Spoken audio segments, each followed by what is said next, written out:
Eu estava parada na frente do prédio de luxo onde meu filho mora. Daqueles com portaria chique, piso de mármore italiano, espelhos enormes nas paredes que refletem uma realidade que não é minha.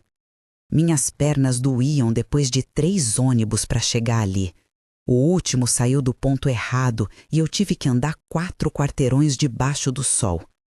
Estava com sacola de feira na mão, porque tinha levado frutas para ele. Mamão, banana, laranja. As frutas que ele gostava quando era criança, quando a gente ainda dividia o mesmo teto, quando ele ainda me olhava nos olhos. Do meu lado, encolhida, tremendo de frio mesmo sendo meio-dia de um sábado quente, tinha uma menina. Devia ter uns 16, 17 anos, magra demais, ossos aparecendo nos ombros, roupa suja, rasgada nas barras, pênis furado deixando o dedão de fora, cabelo embaraçado, cheio de nós, olhos assustados, mas, ao mesmo tempo, desafiadores, olhos de quem já apanhou demais da vida, mas ainda não desistiu de lutar. Ela tinha me pedido comida na feira. Eu dei. Um pão, uma banana, um pedaço de queijo que sobrou da minha compra. Ela comeu ali mesmo, em pé, com pressa, como se alguém fosse roubar. Depois me seguiu. Não pediu nada, só andava atrás de mim, calada. E quando eu ia entrar no prédio do meu filho, ela ficou ali, parada na calçada, olhando para dentro daquele saguão como se olhasse para outro planeta. Foi quando o meu filho saiu. O Rodrigo, hoje com 38 anos, dono de uma empresa de tecnologia que vale milhões, roupas de grife italiana que custam mais do que eu ganho em 3 meses, relógio suíço no pulso que vale mais do que a minha casa inteira, cabelo cortado em salão chique, perfume caro que eu sentia de longe. Ele me viu, depois viu a menina, e a expressão no rosto dele mudou. Não era surpresa, era nojo, era vergonha, era desprezo puro. Mãe, o que a senhora está fazendo aqui? E quem é isso? Ele apontou para a menina como quem aponta para um cachorro com sarna na rua, como quem aponta para lixo.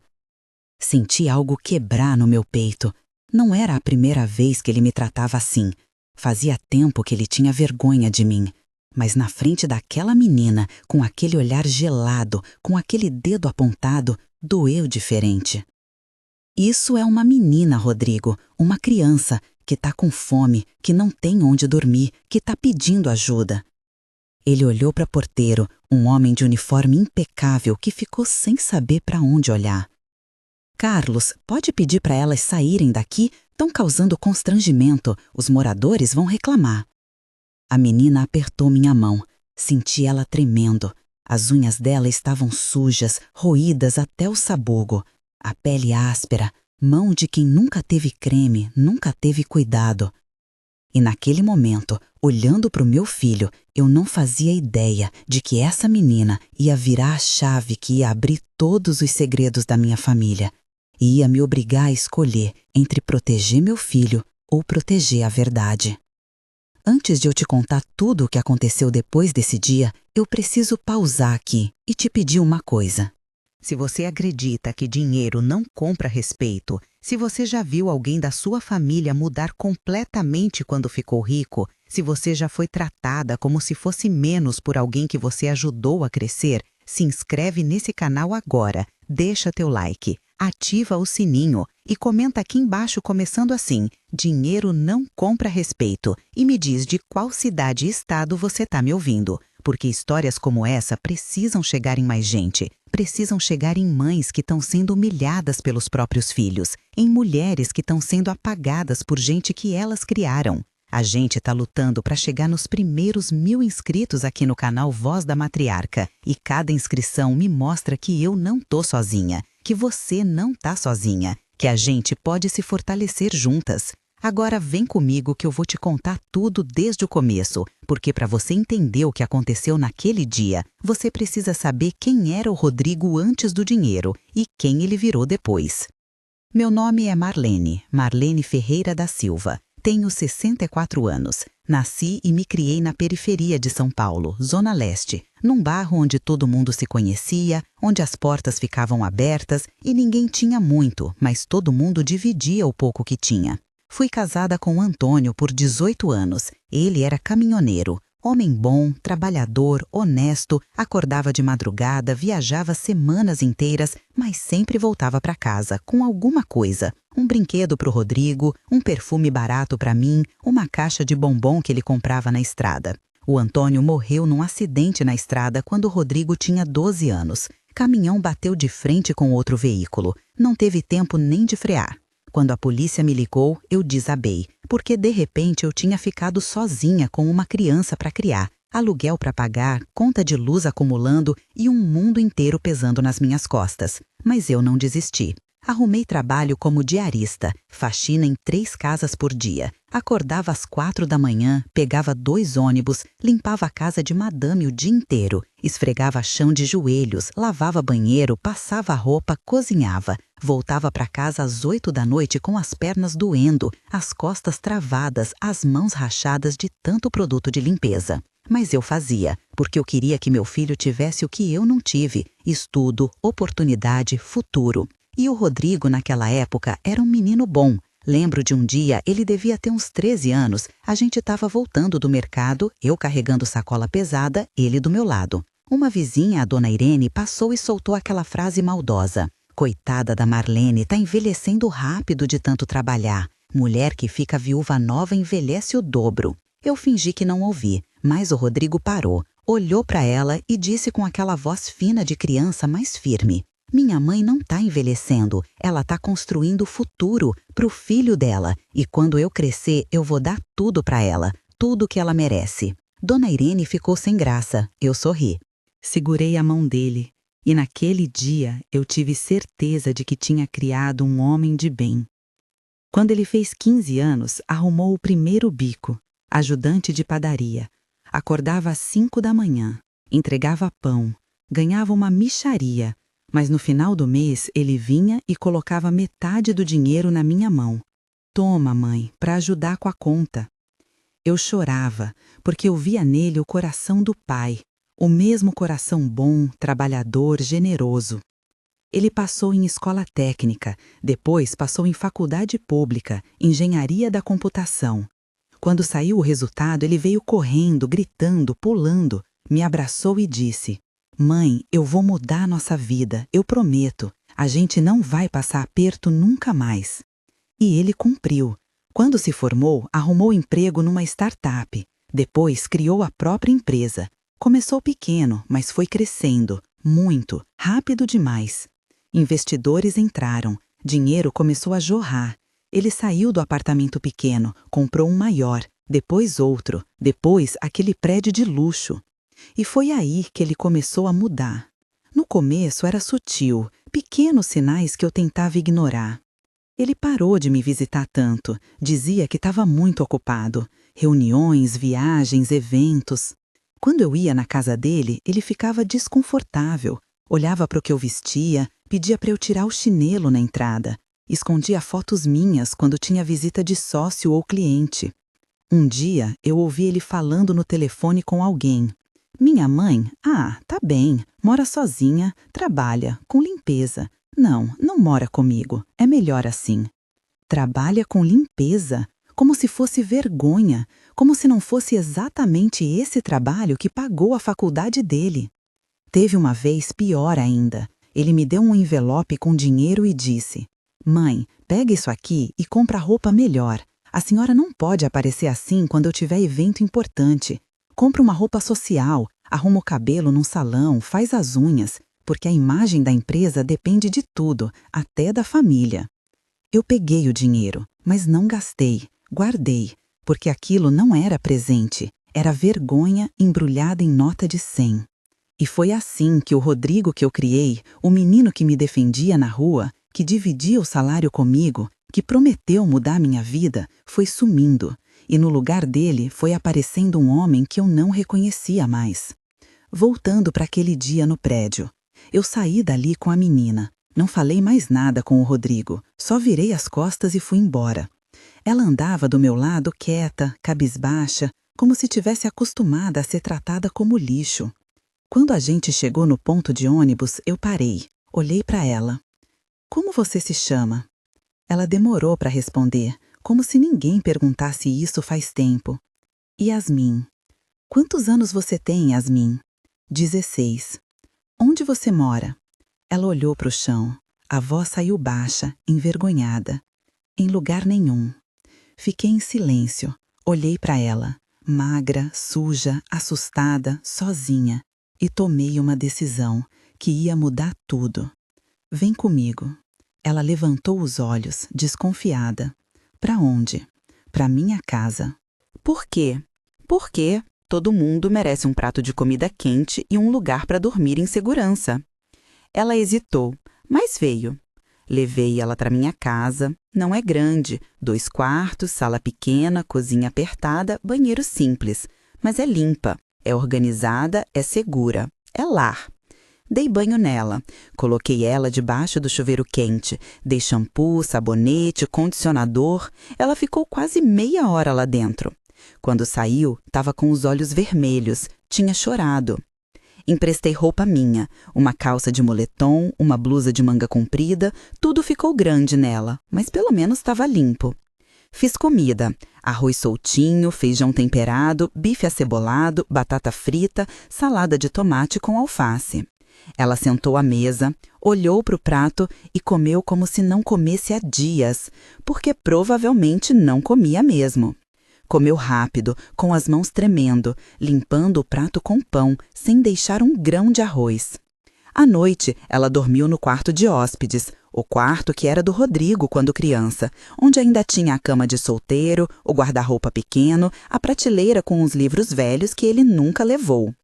No meio da noite, eu ouvi um barulho, soluços abafados. Levantei, fui até o quarto, abri a porta devagar. Ela estava encolhida na cama, abraçando o travesseiro, chorando baixinho, tentando não fazer barulho para não me acordar. Entrei, sentei na beirada da cama, segurei a mão dela. Pode chorar, pode fazer barulho, aqui você está segura. E aí ela desabou, chorou alto, chorou tudo que tinha guardado, chorou a dor, o medo, o abandono, a solidão. Quando ela se acalmou, comecei a perguntar, com cuidado, sem pressionar. Você quer me contar o que aconteceu? E ela contou. Mãe viciada em crack, que batia nela quando não tinha dinheiro para droga. Padrasto que entrou na casa e começou a olhar para ela de um jeito errado. Que tentou entrar no quarto dela de madrugada. Ela fugiu. Tinha 14 anos. Viveu na rua. Dormiu em marquise, em abrigo que mais parecia prisão. Apanhou de gente que devia proteger. Foi expulsa de lugar que devia acolher. Foi chamada de vagabunda, de drogada, de perdida, quando ela só era uma criança sozinha tentando sobreviver. Eu escutei tudo, segurei a mão dela, limpei as lágrimas dela e decidi ali, ela ia ficar comigo o quanto precisasse. No dia seguinte, dei lápis e papel para ela, só para distrair. E ela começou a desenhar. Gente, ela desenhava bem, muito bem. Rostos, paisagens, detalhes que pareciam fotografia, sombras, luzes, proporções perfeitas. Tinha talento, tinha inteligência, tinha um dom que nunca ninguém tinha visto porque ninguém nunca tinha dado uma folha em branco para ela. Comecei a ensiná-la, a ler melhor, a fazer conta, a escrever sem erro, a falar com confiança, a andar de cabeça erguida. Fui na escola pública perto de casa, conversei com a diretora, expliquei a situação, pedi uma vaga. Consegui. Comprei uniforme, comprei caderno, comprei mochila, comprei lápis, caneta, borracha, usei o dinheiro que eu guardava para emergência e matriculei ela. Yasmin começou a reviver, a sorrir, a brincar, a sonhar, a acreditar que podia ser alguém, que podia ter futuro, que não ia morrer na rua esquecida como cachorro. Eu achava que estava só dando um prato de comida e um teto, mas na verdade eu estava abrindo uma porta que ia mudar minha família inteira e que ia me obrigar a escolher entre meu filho e a justiça. 3 semanas depois, o Rodrigo apareceu na minha casa, sem avisar, sem ligar antes. Tocou a campainha. Entrei. e entrou olhando tudo com aquela cara de nojo que eu já conhecia. Viu a Yasmin sentada na mesa da cozinha desenhando, com o uniforme da escola, cabelo preso, limpinha, tranquila. Ele olhou para mim com aquela expressão de incredulidade. Mãe, a senhora tá de brincadeira. Ainda tá com essa menina aqui? Ela mora aqui agora. Mora? Ele deu uma risada seca, sem graça. A senhora conhece ela? Sabe quem é a família? De onde ela veio? Pode ser golpista, pode ser drogada, pode ser qualquer coisa. A Yasmin baixou a cabeça. As mãos dela pararam de desenhar. Eu vi a vergonha voltando pro rosto dela. Me levantei. Rodrigo, você não fala assim de quem mora na minha casa. Mãe, a senhora não entende. Ele passou a mão no cabelo nervoso. Eu tô com problemas sérios. A empresa está sendo investigada. Denúncias de exploração de dados de usuários, de trabalho análogo à escravidão de programadores terceirizados, de sonegação fiscal. Minha imagem está em jogo. Investidores estão ameaçando sair. A imprensa está em cima. E a senhora aparecendo com mendiga na porta do meu prédio não ajuda. Mendiga? Minha voz saiu mais alta do que eu queria. Ela tem nome. É Yasmin. E ela não é problema seu. Ela é responsabilidade minha. Ele respirou fundo, fechou os olhos, contou até 3, mudou de estratégia, ficou mais calmo, mais calculista. Mãe, olha, eu tô pensando em fazer uma campanha grande, de reposicionamento de marca. Contar a história da senhora, a costureira humilde que criou o filho sozinha depois de ficar viúva, o filho que hoje é bilionário, a força da mãe, a gratidão do filho. Isso ia limpar minha imagem, humanizar a empresa, trazer os investidores de volta. Ele fez uma pausa, me olhou nos olhos. Mas para isso funcionar, a senhora precisa colaborar, aparecer em eventos, dar entrevista, fazer campanha publicitária. Mas sem ela. Apontou para Yasmin como quem aponta para a mancha na parede. Você quer usar minha história para vender a sua imagem? Não é usar, mãe, é valorizar, é honrar, é mostrar para o mundo de onde eu vim. Não. Como não? Não vou ser fantoche de marketing seu, Rodrigo. Não vou fingir que você é filho perfeito quando você acabou de chamar uma criança de mendiga. Quando você tem vergonha de mim.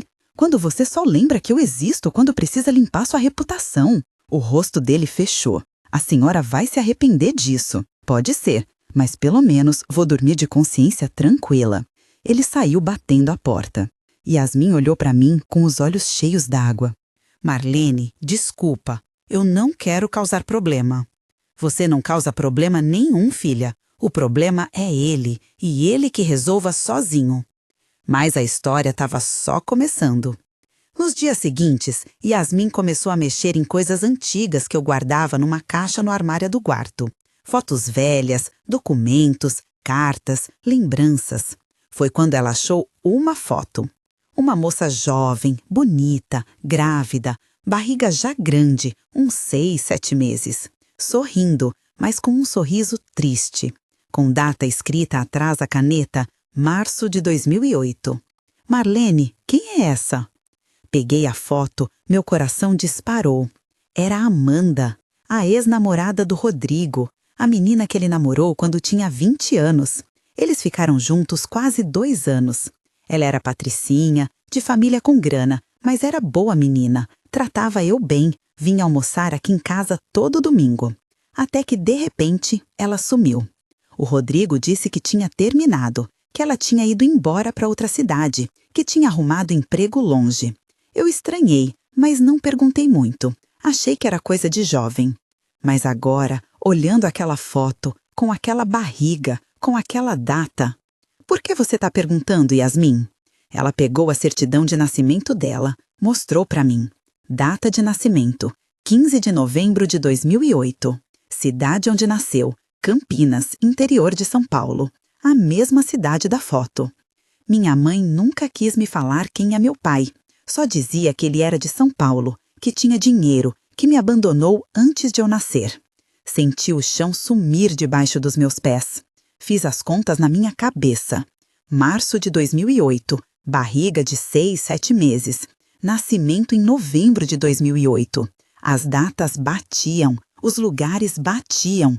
A Amanda tinha assumido grávida. E a Yasmin, meu Deus, o Rodrigo tinha uma filha e ele não sabia. Ou sabia e fingiu que não. Liguei para ele no mesmo dia. Exigi que ele viesse aqui, na minha casa, com advogado se quisesse, mas que viesse, porque a gente precisava conversar. Ele veio no dia seguinte, com 3 advogados, 2 homens de terno cinza, uma mulher de salto alto e pasta de couro, todos com cara de quem ganha mais num dia do que eu ganho num ano. Sentaram na minha sala como se fosse tribunal. Yasmin mostrou as provas. A foto da Amanda grávida, a certidão de nascimento dela, as datas, os lugares, o nome da mãe na certidão, Amanda Cristina Mendes. O Rodrigo ficou branco, agarrou a beirada da cadeira, respirou fundo. Isso não prova nada. Prova sim, minha voz saiu firme. Faz exame de DNA. Os advogados se entreolharam. O mais velho, um homem de uns 50 anos, cabelo grisalho, óculos de grau, limpou a garganta. Senhor Rodrigo, se a menor confirmar paternidade e isso vazar para a imprensa, a crise da empresa piora exponencialmente. Sugerimos acordo de silêncio, pagamento mensal de pensão alimentícia sem reconhecimento público de paternidade, contrato de confidencialidade, cláusula de não divulgação. É o mais sensato do ponto de vista jurídico e de imagem. A Yasmin tremeu. Eu segurei a mão dela. Vocês estão querendo comprar o silêncio de uma criança? Dona Marlene, com todo respeito, estamos propondo uma solução pragmática que protege os interesses de todos os envolvidos. Todos ou só do Rodrigo? A advogada mulher se inclinou para a frente. Dona Marlene, a menor também se beneficia. Ela receberia uma quantia mensal significativa, teria moradia garantida, acesso à educação privada de qualidade, plano de saúde, tudo isso sem exposição pública, sem mídia, sem pressão. Ela olhou para Yasmin. Yasmin, você teria uma vida confortável, sem precisar provar nada para ninguém, sem precisar brigar na justiça, sem sofrer assédio de jornalista. Você só precisaria assinar um papel dizendo que não vai falar publicamente sobre a paternidade. É simples, é seguro, é vantajoso. Yasmin olhou para mim. E eu vi nos olhos dela algo que me partiu o coração. Dúvida. Ela estava considerando, estava cansada, estava com medo, estava pensando: pelo menos eu não passo fome, pelo menos eu tenho um teto, pelo menos eu posso estudar, é melhor do que a rua. E eu entendi, porque quando você passa fome, quando você dorme no relento, quando você apanha, quando você é humilhada todo dia, qualquer migalha parece banquete. Mas eu não ia deixar ela aceitar migalha quando ela merecia a mesa inteira. Segurei o rosto dela com as 2 mãos, olhei bem nos olhos dela. Yasmin, escuta o que eu vou te dizer. Se te comprarem agora, vão te calar para sempre. Você vai passar o resto da vida sendo segredo sujo de gente rica. Você vai ter dinheiro, mas não vai ter nome, não vai ter pai, não vai ter identidade. E toda vez que você vê ele na TV, em revista, em evento, você vai lembrar que você é invisível, que você foi comprada para sumir. Lágrimas desceram no rosto dela. Você merece mais do que isso. Você merece ser reconhecida. Você merece olhar para o seu pai e ouvir ele dizer: você é minha filha. E eu assumi, não escondi, não paguei para você calar a boca. Eu assumi porque é o certo. Yasmin engoliu seco. Os advogados ficaram em silêncio. Rodrigo olhou para o chão.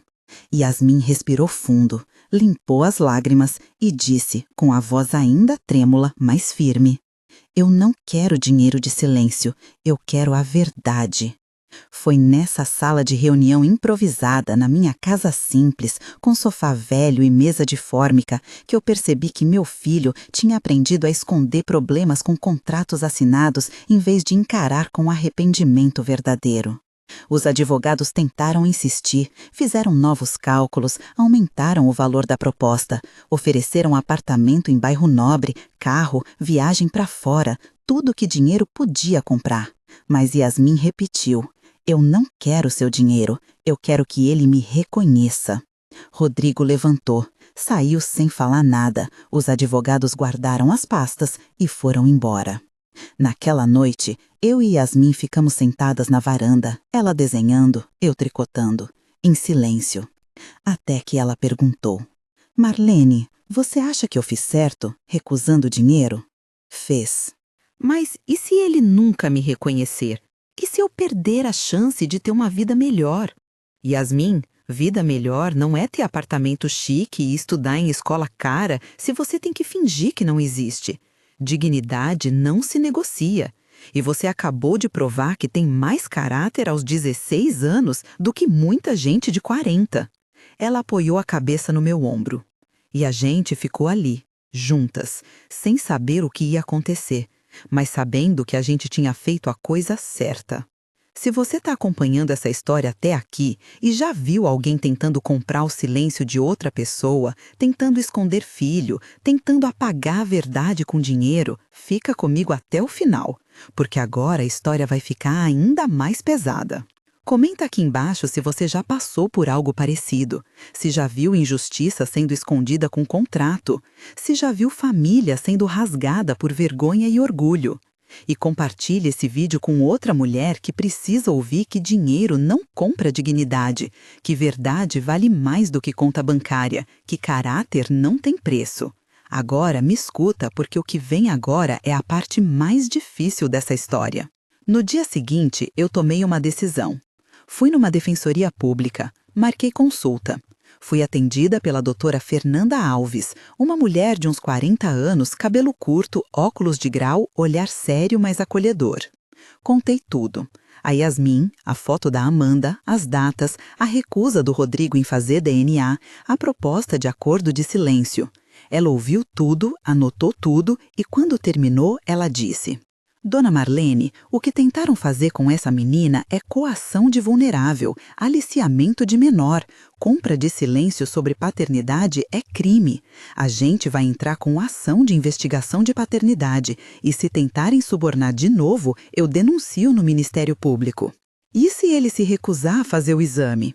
A justiça vai obrigar. Ninguém pode se recusar a fazer DNA em investigação de paternidade quando há indícios. E quanto tempo isso demora? Depende, mas a gente vai pedir urgência e Yasmin é menor, está em situação de vulnerabilidade social, o juiz pode acelerar. Montamos um plano.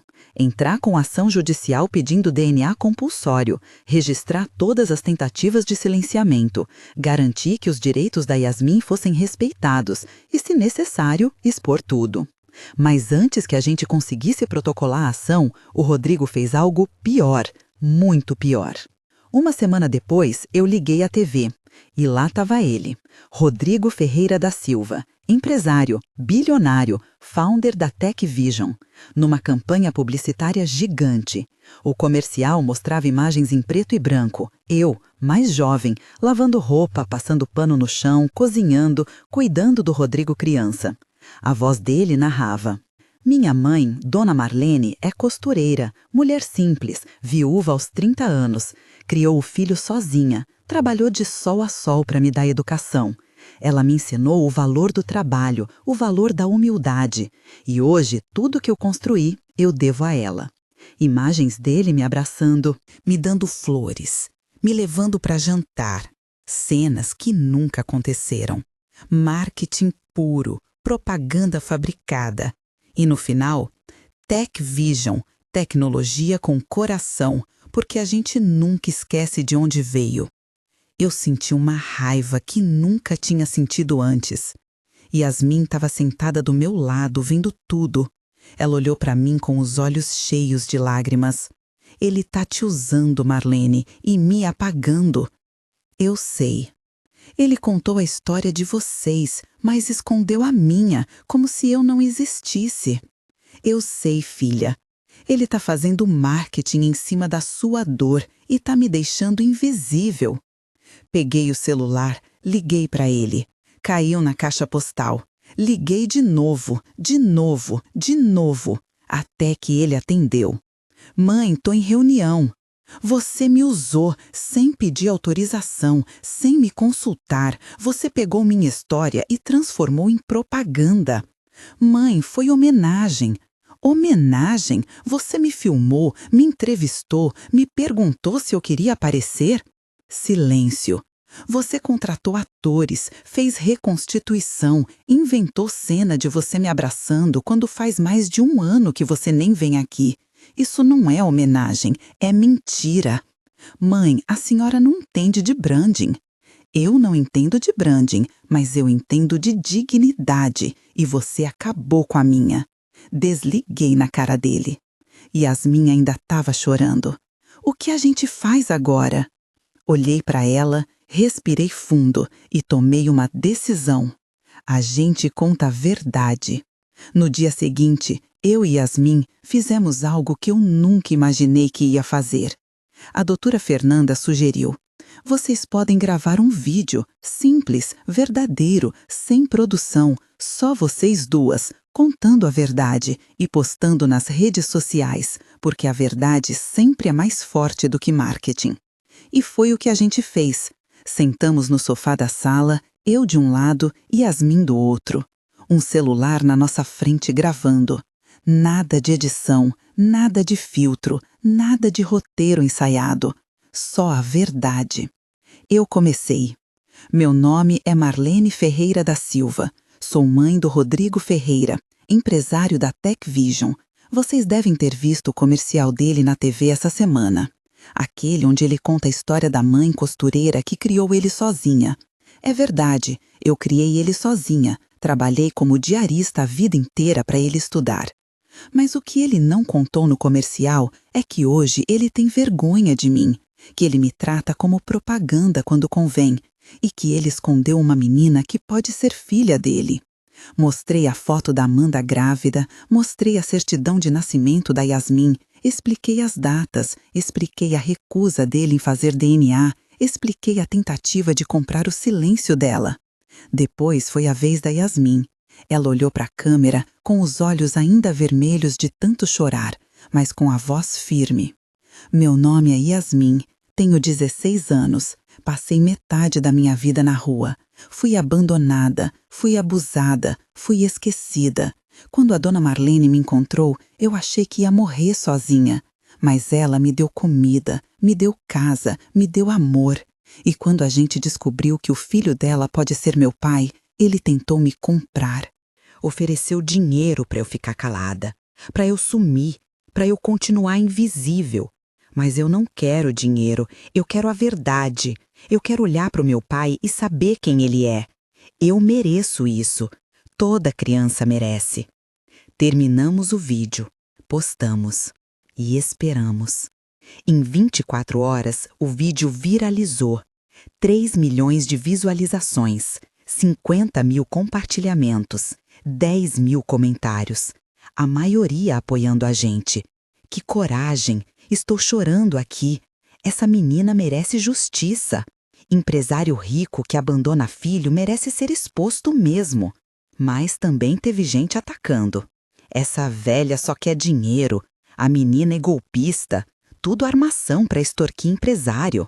Jornalistas começaram a ligar, pedindo entrevista, querendo detalhes, investigando o passado do Rodrigo. A empresa dele entrou em crise. Ações caíram. Investidores ameaçaram sair. Clientes cancelaram contratos. A imprensa especializada começou a questionar a ética da Tech Vision. E foi aí que ele veio aqui, desesperado. Rodrigo chegou de noite, sem avisar, batendo na porta com força. Abri. Ele entrou como furacão. Mãe, a senhora me destruiu, a senhora acabou comigo. Eu não te destruí, eu tirei o véu da mentira. Mentira? Eu estava tentando proteger minha empresa, minha reputação, meu trabalho de anos. E a Yasmin? Ela não merecia proteção? Eu nem sei se ela é minha filha. Então faz o exame. Não vou fazer exame nenhum, isso é extorsão. Yasmin apareceu na porta do quarto, de pijama, olhos assustados. Rodrigo olhou para ela e pela primeira vez eu vi algo diferente no olhar dele. Não era nojo, era medo. Medo de que ela fosse mesmo filha dele. Medo de ter que assumir. Medo de perder tudo que ele construiu em cima de mentiras. Yasmin se aproximou, parou na frente dele. Eu não quero destruir você. Eu não quero seu dinheiro. Eu não quero sua empresa. A voz dela saiu baixa, mas firme. Eu só quero que você me olhe nos olhos e diga: você é minha filha. Ele olhou para ela, lágrimas escorrendo. Eu Eu não sei se consigo. Então você não é homem, você é covarde. Ela virou as costas, foi pro quarto, fechou a porta. Rodrigo desabou no sofá, pôs a cabeça entre as mãos e chorou. Chorou como eu não via ele chorar desde que era criança. Sentei do lado dele. Rodrigo, você lembra quando você tinha 15 anos e trouxe o primeiro salário para casa? Ele assentiu, ainda chorando. Você lembra o que você disse para mim? Que ia mudar nossa vida. E você mudou. Você cresceu. Você construiu uma empresa. Você ficou rico. Mas você esqueceu quem você era. Você trocou caráter por dinheiro. Você trocou verdade por imagem. E agora você está aqui, chorando, não pela menina que você pode ter abandonado, mas pela empresa que você pode perder. Ele levantou a cabeça, me olhou. Mãe, eu não sei mais quem eu sou. Então descobre, porque o Rodrigo que eu criei não era covarde. Ele defendia a mãe. Ele dividia o pouco que tinha. Ele prometia fazer o certo.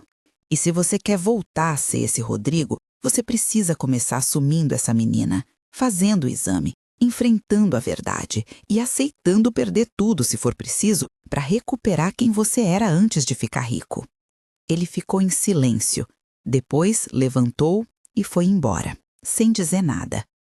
Uma semana depois, ele voltou, com um envelope na mão, entregou para mim.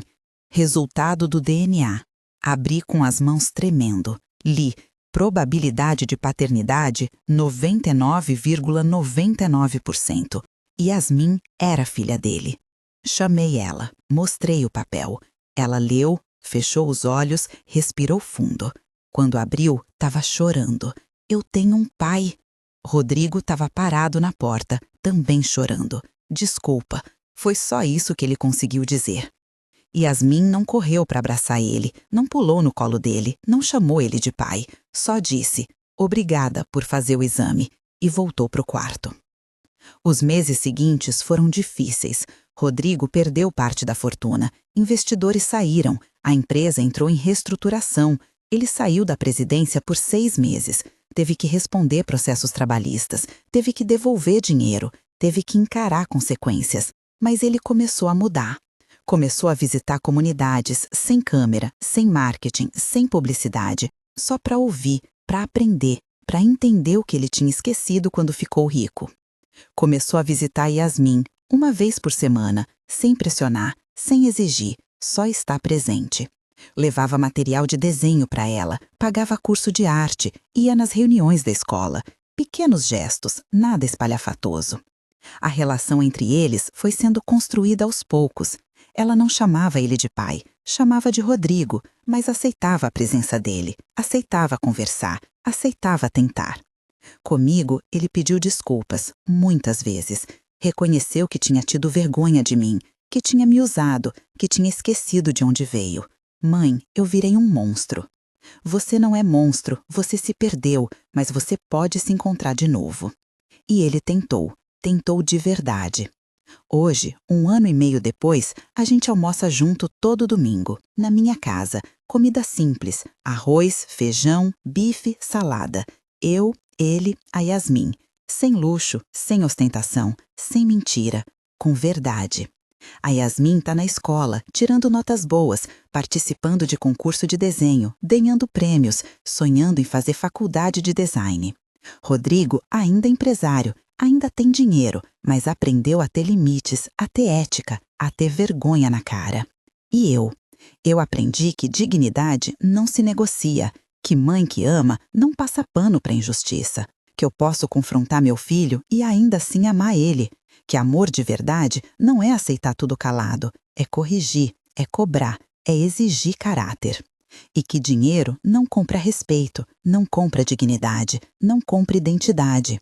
A Yasmin tem pai agora, mas ela conquistou isso com coragem, não aceitando migalha, não aceitando ser invisível.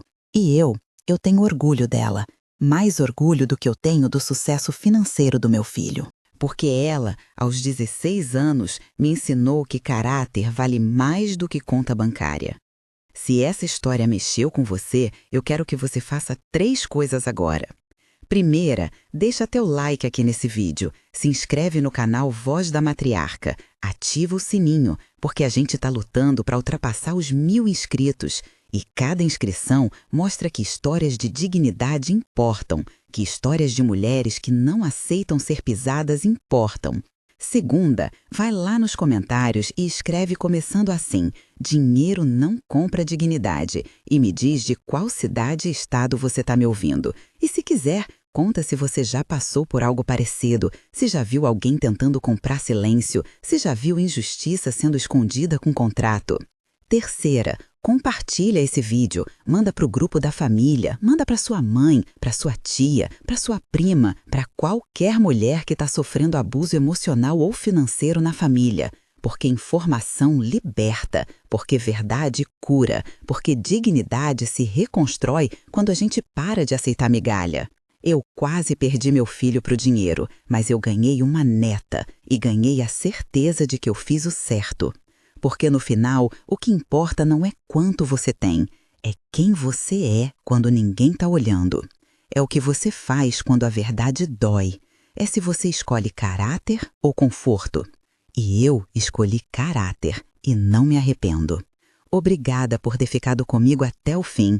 Um beijo no coração de cada uma. E lembra, você não nasceu para ser invisível, você nasceu para ser vista, respeitada, amada com verdade. Do chão ao topo, o que importa é dignidade.